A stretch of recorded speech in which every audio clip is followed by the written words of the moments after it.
The morning sun cast long shadows through the reinforced windows of Riverside Women's Correctional Facility. Maria Santos adjusted her orange jumpsuit and walked toward the workshop area where she spent her days assembling electronic components. At 28, she had been behind bars for 3 years, convicted of armed robbery.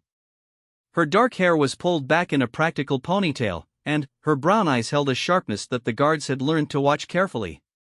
Maria was different from the other inmates. She had an engineering degree from a prestigious university before her life took a wrong turn.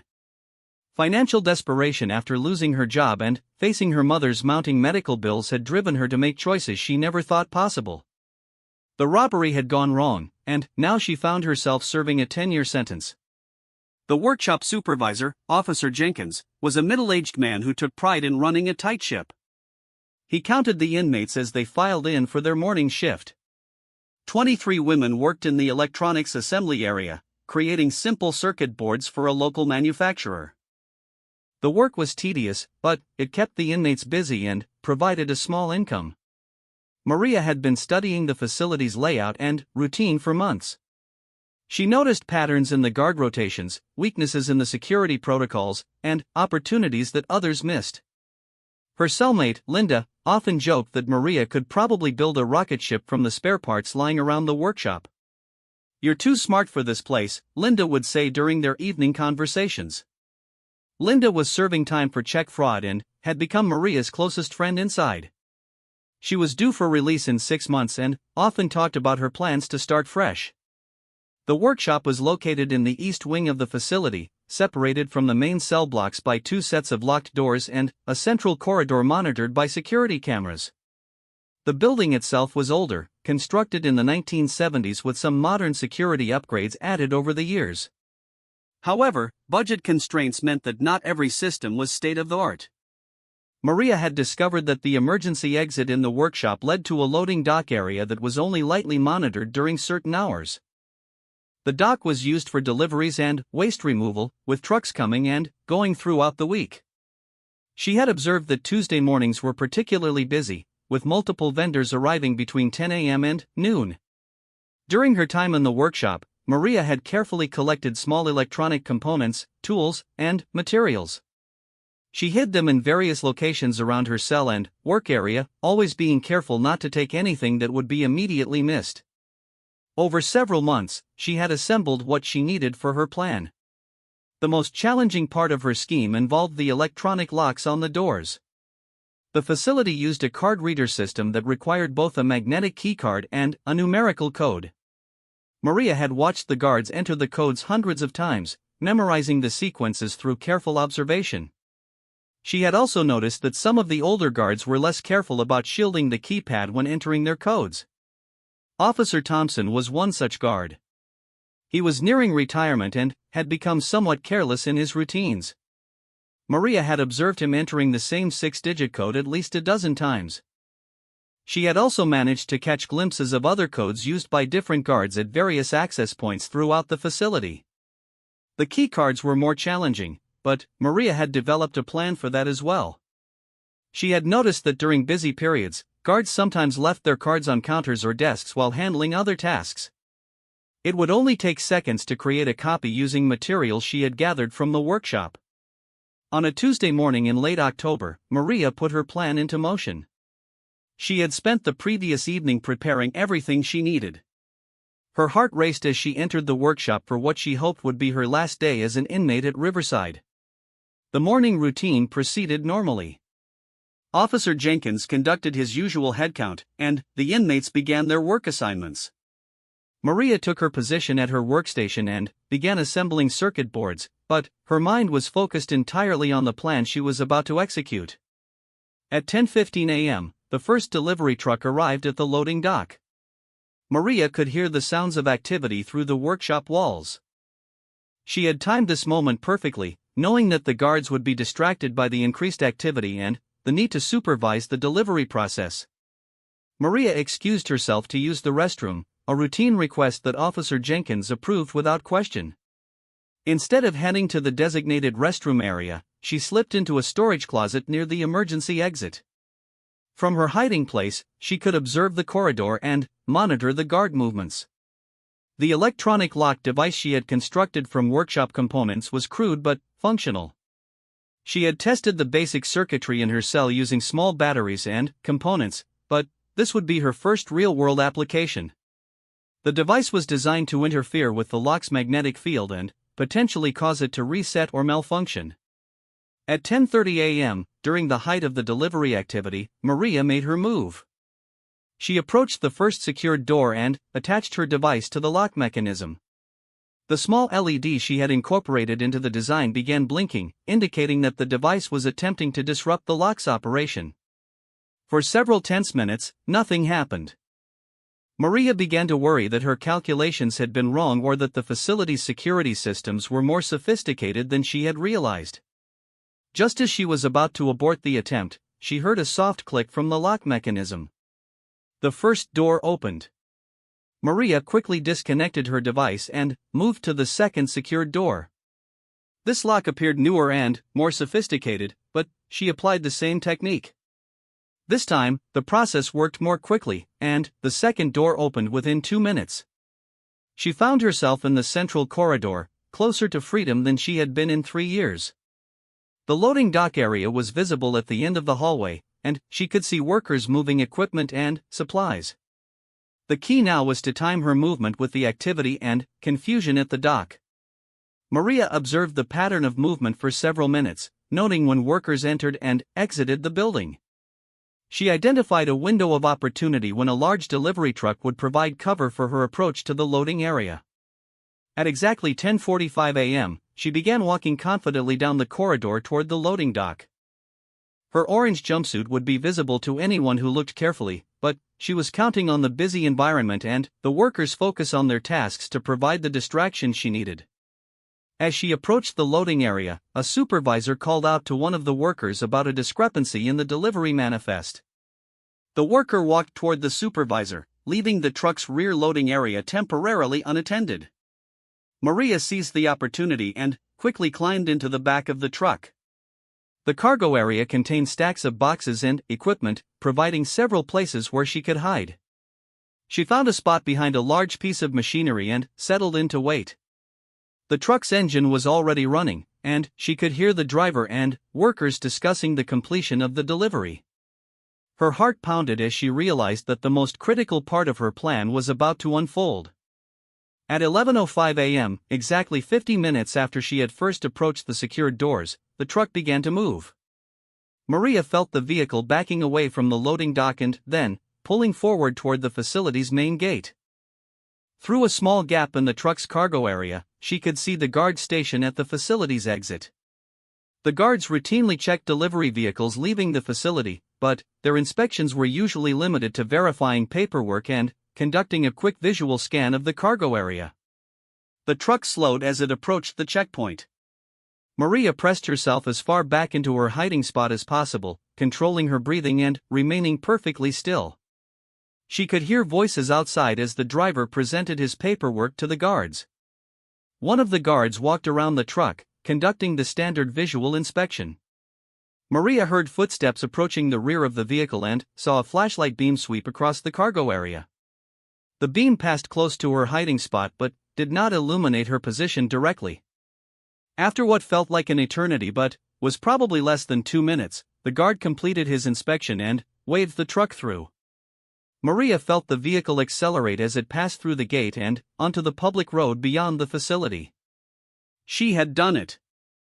In exactly 60 minutes, she had bypassed the facility's security systems, evaded the guards, and escaped from Riverside Women's Correctional Facility. But, as the truck continued down the road, carrying her toward an uncertain freedom, Maria knew that her greatest challenges still lay ahead. The next hour would determine whether her carefully planned escape would lead to lasting freedom or capture and a return to an even more secure facility.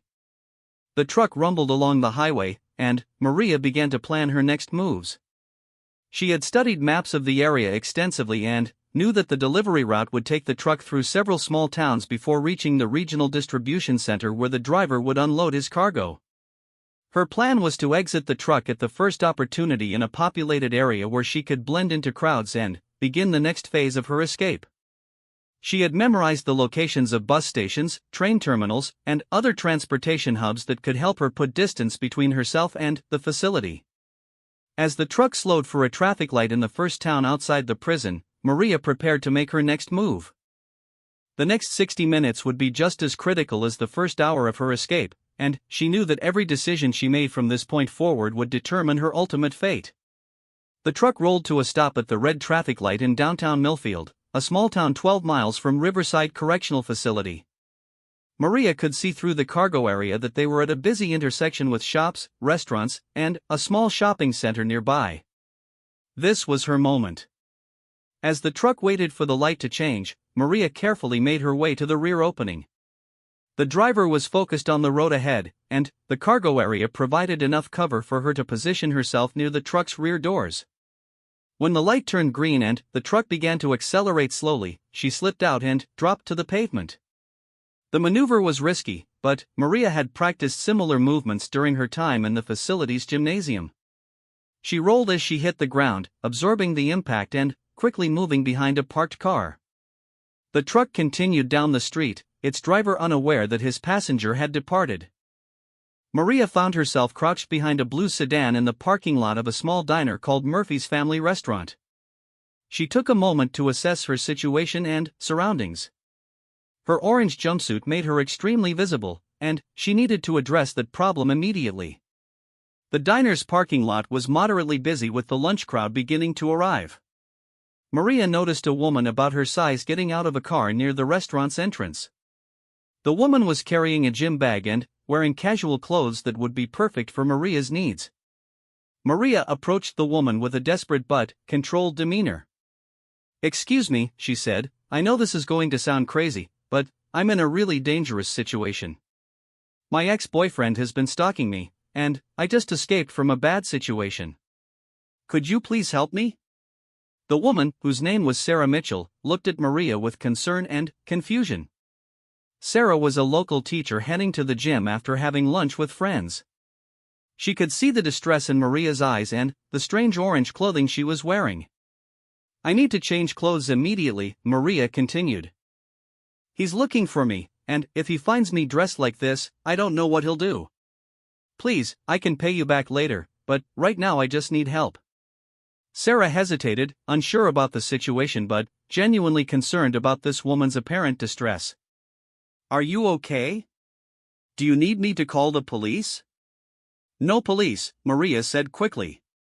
"They won't help. He has connections. I just need different clothes and a chance to get somewhere safe. Please." Something in Maria's voice convinced Sarah to help. She opened her gym bag and pulled out a simple t-shirt, sweatpants, and sneakers. "These might not fit perfectly, but they should work," she said. "There's a gas station restroom around the corner where you can change." Maria accepted the clothes gratefully. "Thank you so much. You have no idea how much this means to me. I promise I'll find a way to repay your kindness."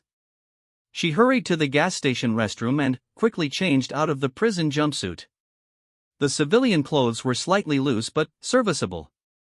She stuffed the jumpsuit into the restroom's trash bin, burying it under paper towels and other waste.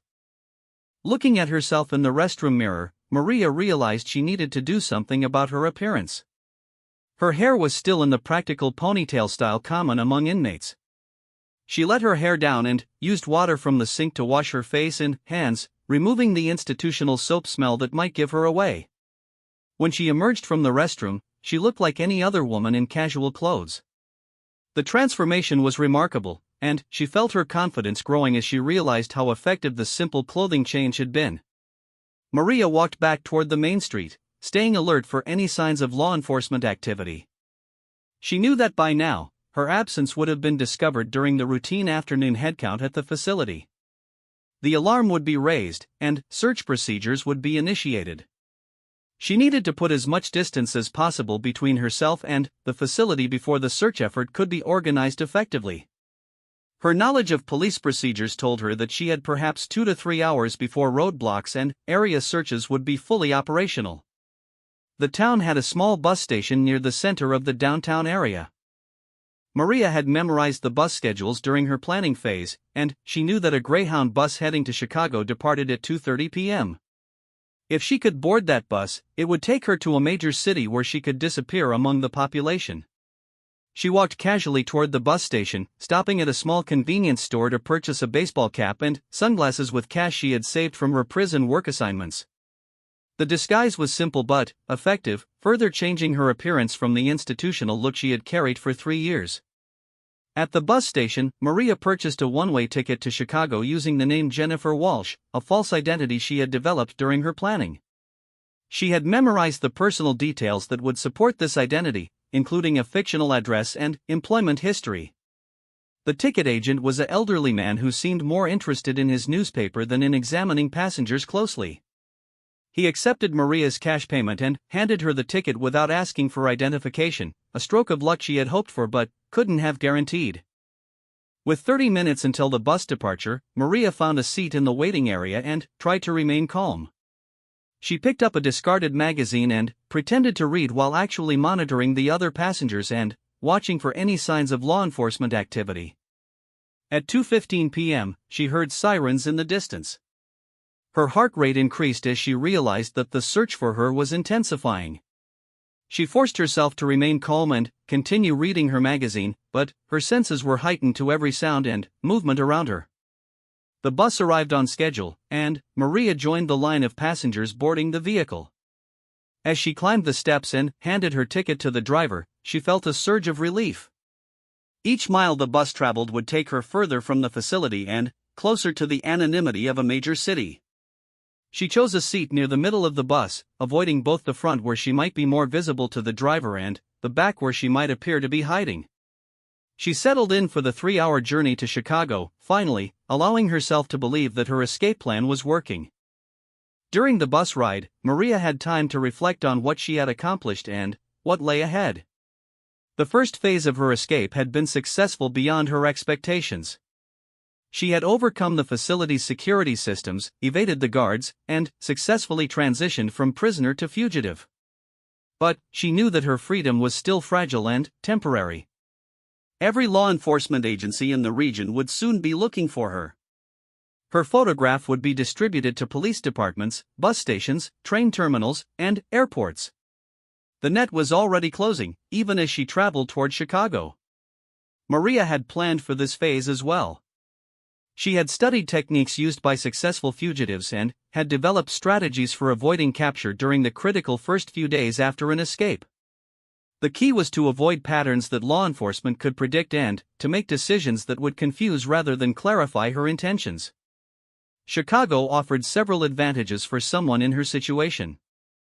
The city was large enough to provide anonymity, had multiple transportation hubs for further travel, and contained communities where someone could disappear if they were careful and resourceful. As the bus approached the city's outskirts, Maria began to see the Chicago skyline in the distance. The sight filled her with both hope and apprehension. The city represented opportunity and freedom, but it also contained new challenges and dangers she would have to navigate. The bus pulled into the Chicago Greyhound terminal at 5:45 p.m. Maria gathered her few possessions and joined the passengers disembarking. As she walked through the terminal, she maintained her casual demeanor while carefully observing her surroundings. She noticed several police officers in the terminal, but they appeared to be engaged in routine security duties rather than conducting a specific search operation. This suggested that information about her escape had not yet been widely distributed, giving her additional time to implement the next phase of her plan. Maria walked out of the terminal and onto the busy Chicago streets. The evening rush hour provided excellent cover as thousands of commuters filled the sidewalks and public transportation systems. She blended into the crowd, just another person heading home after a long day. But, as she walked through downtown Chicago, Maria knew that her greatest test was still ahead. The next few hours would determine whether her carefully planned escape would lead to lasting freedom or whether the law enforcement net would close around her before she could establish herself in her new environment. The evening shadows grew longer as Maria disappeared into the urban landscape, carrying with her the hope of a new life and the knowledge that every moment of her freedom had been earned through careful planning, calculated risks, and the determination to reclaim control of her destiny. The guards back at Riverside were now discovering just how far their former inmate's intelligence and resolve could take her. The Chicago evening air felt different to Maria as she walked away from the Greyhound terminal. After 3 years of recycled prison air, the urban atmosphere filled with exhaust fumes, restaurant aromas, and the general scent of city life seemed almost overwhelming. She pulled her baseball cap lower and adjusted her sunglasses, maintaining the casual appearance that had served her well so far. Her first priority was finding temporary shelter where she could plan her next moves without attracting attention. Maria had studied Chicago's geography extensively during her planning phase, memorizing neighborhood layouts, transportation routes, and the locations of facilities that might be useful to someone in her situation. She walked north from the terminal toward an area she knew contained several budget hotels and rooming houses. These establishments typically asked fewer questions and were more likely to accept cash payments without requiring extensive identification. The key was finding a place that balanced anonymity with basic safety. After walking for 20 minutes, Maria found herself in a neighborhood that met her requirements. The area was neither upscale enough to attract attention to her modest appearance nor dangerous enough to pose immediate threats. She identified a small hotel called the Riverside Inn that appeared to cater to short-term guests and budget travelers. The hotel's lobby was modest but clean, with worn furniture and faded carpet that suggested the establishment had seen better days. Behind the front desk sat a middle-aged woman with tired eyes who looked like she had been working there for years. "I need a room for a few nights," Maria said, approaching the desk with confidence. "Paying cash." The desk clerk looked up from her paperwork. "Rate is $60 per night, plus a $20 deposit." "How many nights?" "3 nights to start," Maria replied, counting out bills from her modest prison savings. "Room facing the back if you have one available." The clerk processed the payment and handed Maria a room key. "Room 237. Second floor, elevator's broken, so you'll need to use the stairs. Ice machine and vending area is at the end of each hall." Maria thanked the woman and climbed the stairs to the second floor. Room 237 was small and basic but clean, with a single bed, small television, and a bathroom with a shower. Most importantly, the window faced an alley rather than the street, providing privacy from casual observation. She sat on the bed and took her first deep breath since beginning her escape 12 hours earlier. The magnitude of what she had accomplished was beginning to sink in, but she knew that her situation remained extremely precarious. Law enforcement agencies throughout the region would be intensifying their search efforts, and her window of opportunity was narrowing. Maria turned on the television and found a local news station. The evening news was just beginning, and she waited anxiously to see if her escape had become a news story. After 20 minutes of local weather, traffic reports, and political coverage, there was no mention of a prison escape. This suggested that authorities were keeping the information restricted while they organized their search efforts. Her next priority was obtaining better identification and resources that would allow her to establish a more permanent false identity. Maria had researched this process extensively and knew that Chicago, like most major cities, had underground networks that provided such services for people willing to pay. She needed to be extremely careful in making these connections. Law enforcement agencies often monitored known sources of false documentation, and approaching the wrong person could lead directly to capture. The key was finding someone who operated independently and had a reputation for discretion. Maria left the hotel and walked toward a neighborhood known for its diverse immigrant population. She had learned that such areas often contained informal networks of people who helped others navigate bureaucratic challenges, sometimes through unofficial means. She found herself in a bustling area filled with small shops, restaurants, and services catering to the local community. Many of the signs were in Spanish, and she could hear multiple languages being spoken on the streets. This was exactly the type of environment where someone could make discreet inquiries without attracting official attention. Maria entered a small restaurant and ordered coffee and a sandwich, her first real meal since escaping. As she ate, she listened to conversations around her and observed the interactions between customers and staff. She was looking for signs of the informal network she knew existed in such communities. After finishing her meal, she approached the restaurant owner, a middle-aged man who seemed to know many of his customers personally. "Excuse me," she said in a low voice, "I'm looking for someone who might be able to help me with some paperwork issues. I'm new to the area and having trouble with some documents." The man studied her carefully. "What kind of documents?" "Personal identification," Maria replied. "I'm in a complicated situation with my family, and I need to start over with a clean slate. I can pay for help." The restaurant owner considered her request for several moments. "There's a shop 3 blocks from here on Maple Street. Ask for Carlos. Tell him Miguel sent you. Maybe he can help, maybe not." Maria thanked him and left the restaurant. She found the shop on Maple Street, a small store selling electronics and offering various services like money transfers and phone card sales. Behind the counter was a young man who matched the description of Carlos. "Miguel at the restaurant sent me," Maria said quietly when no other customers were present. "He said you might be able to help with some paperwork." Carlos looked at her suspiciously. "What kind of paperwork?" "I need a new identity," Maria said directly.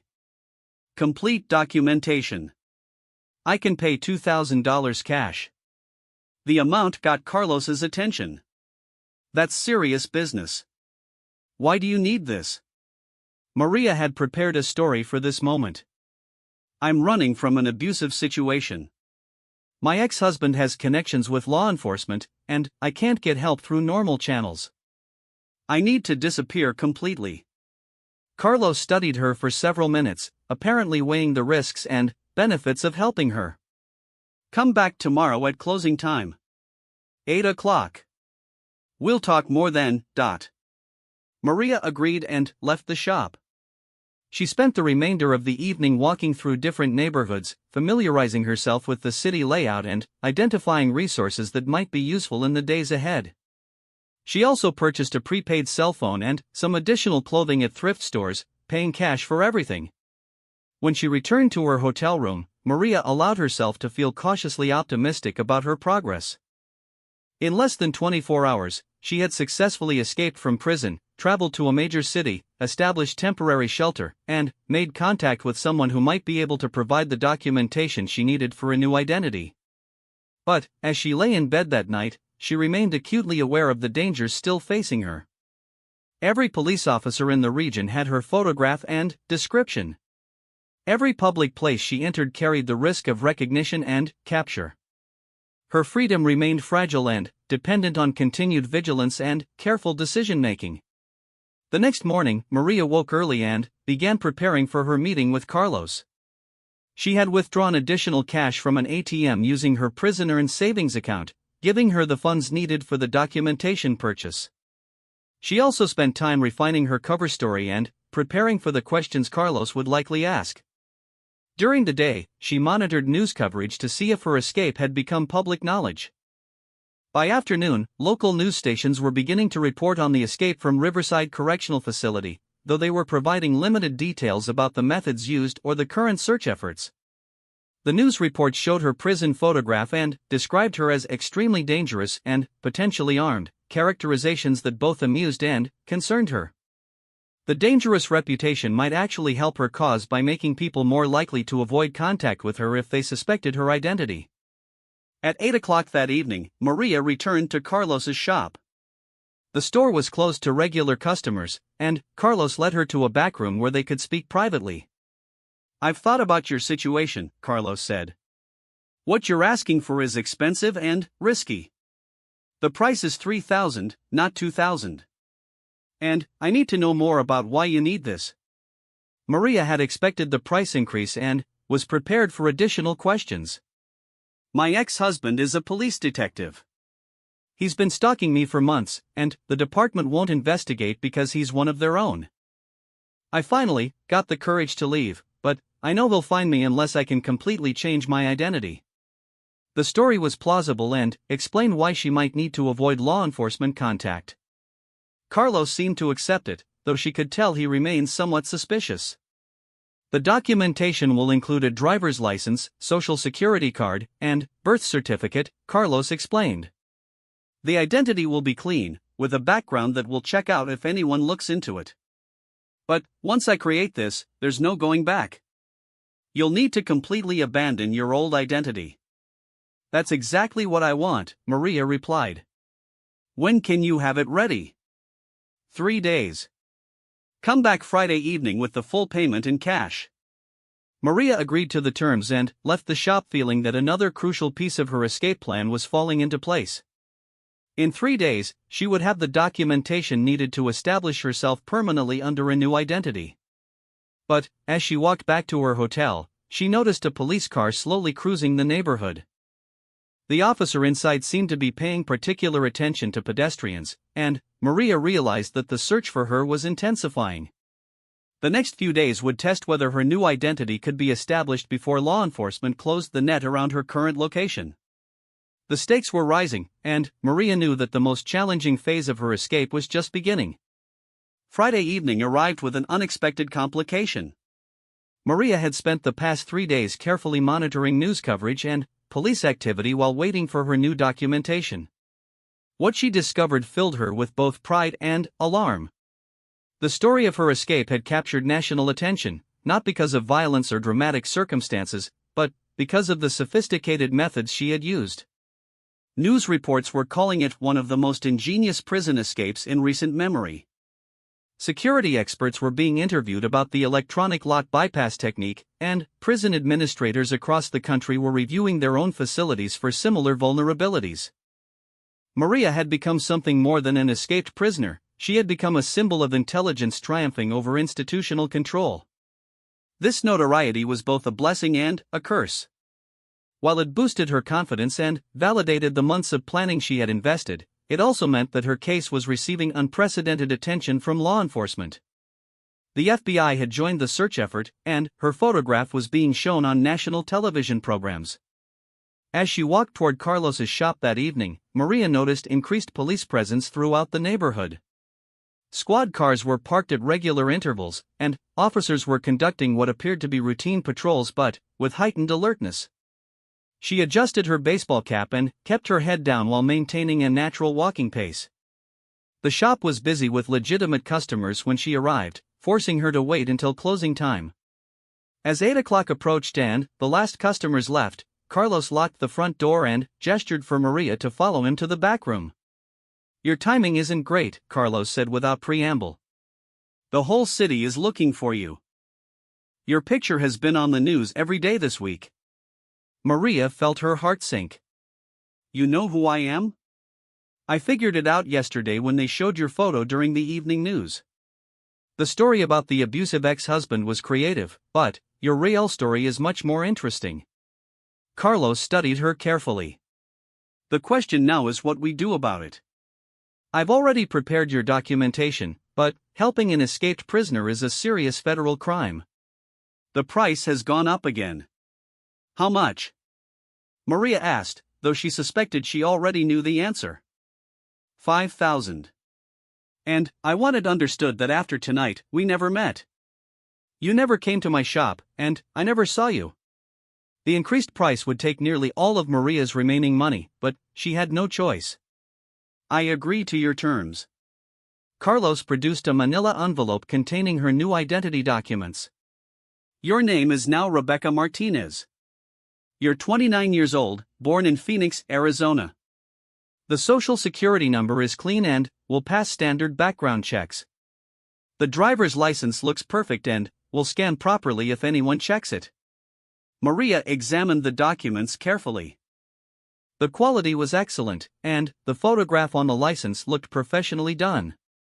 "How did you get my picture for the license?" "I had someone take photos of you earlier this week when you were walking in the neighborhood. You never noticed, which means you're not as careful as you think you are." The revelation that she had been under surveillance without her knowledge was sobering. If Carlos's people could track her movements, law enforcement could do the same. She needed to be more vigilant about her security practices. After paying Carlos and securing her new documentation, Maria left the shop and returned to her hotel. She packed her few belongings and checked out, telling the desk clerk that her plans had changed and she was leaving earlier than expected. Her next destination was Union Station, Chicago's main train terminal. Rail travel offered several advantages over buses or airlines. Amtrak security was generally less intensive than airport screening, and train stations were large, busy facilities where someone could blend into crowds more easily. Maria purchased a ticket to Los Angeles using her Rebecca Martinez identification. The cross-country journey would take nearly 3 days, giving her time to plan her next moves while putting significant distance between herself and the Chicago search effort. The train departed at 11:30 p.m., and Maria found herself in a coach seat surrounded by other passengers beginning long-distance journeys. Many of them appeared to be tourists or business travelers, creating a diverse mix that provided excellent cover for someone trying to avoid detection. As the train pulled away from Chicago and began its westward journey across the Midwest, Maria allowed herself to feel cautiously optimistic. She had successfully navigated the most dangerous phase of her escape, obtaining new identity documentation and establishing a plan for reaching a destination where she could begin building a new life. The train's rhythm and the darkness outside her window created a peaceful environment that contrasted sharply with the tension she had experienced during the past week. For the first time since her escape, Maria felt she could relax slightly and begin thinking beyond mere survival.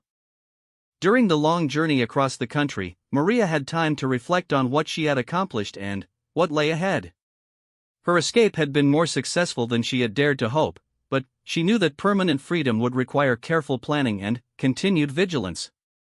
Los Angeles offered several advantages for someone in her situation. The city was large enough to provide anonymity, had diverse communities where someone could establish a new identity, and was far enough from Chicago to put her outside the immediate search zone. She also knew that Los Angeles was a city where people constantly reinvented themselves. In entertainment, business, and countless other industries, people regularly created new identities and backgrounds to support their ambitions. Rebecca Martinez could become just another transplant seeking opportunities in Southern California. As the train crossed into California on the second day of the journey, Maria began preparing for her arrival. She had memorized information about Los Angeles neighborhoods, employment opportunities, and resources that would help her establish herself under her new identity. The train pulled into Union Station in Los Angeles at 8:15 a.m. on a sunny Tuesday morning. Maria gathered her belongings and joined the passengers disembarking onto the platform.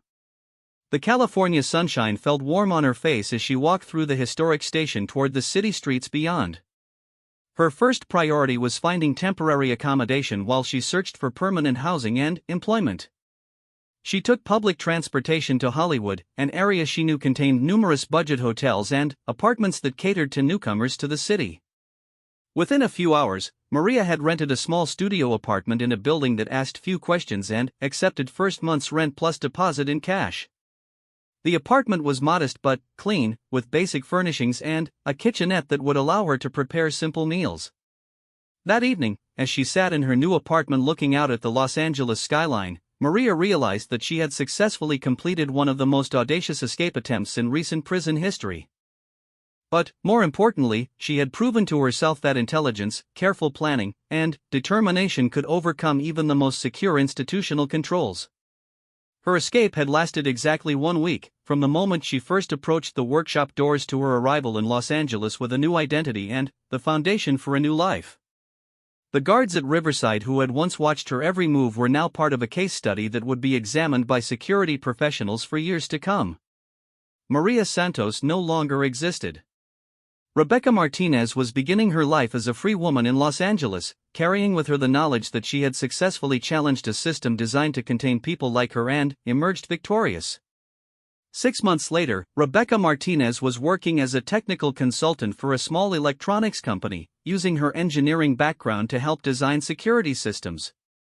The irony of helping to create the types of systems she had recently defeated was not lost on her, but it provided both income and a form of closure to her previous life.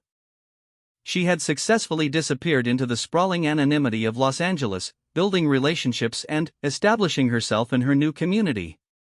Occasionally, she would see news reports about ongoing efforts to locate Maria Santos, but the trail had grown cold, and the search effort had been scaled back.